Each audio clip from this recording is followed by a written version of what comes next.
الحمدللہ، اسلامی شریعت میں گفتگو کرتے ہوئے تصنع اور بناوٹ اور تکلف کرنا ناپسندیدہ امر ہے۔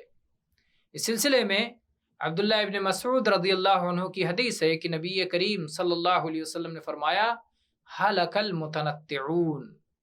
یہ صحیح مسلم کی روایت ہے۔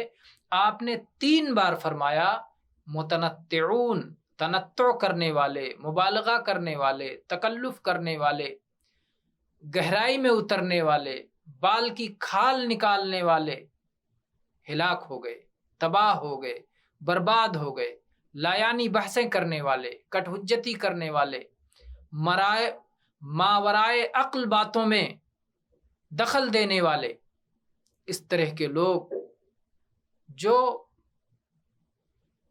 بال کی کھال نکالنے میں اور گہرائی میں بیجا طور پر اترتے ہیں، تصنع، تکلف اور بناوٹ سے کام لیتے ہیں، سادگی کو چھوڑ دیتے ہیں، تو یہ بربادی کی راہ کو اختیار کرتے ہیں۔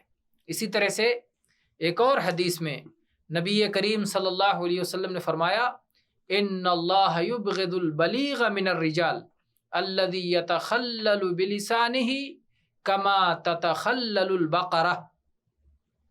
یہ حدیث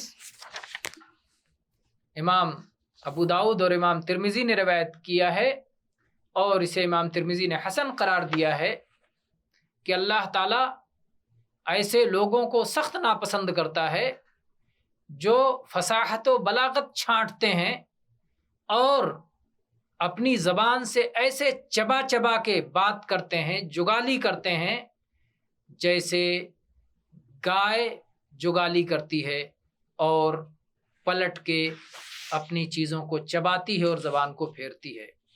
تو تکلف، تصنع، بناوٹ اور اس میں مبالغہ یہ اسلام میں ناپسندیدہ امر ہے۔ واللہ تعالی عالم، والحمد للہ رب العالمین۔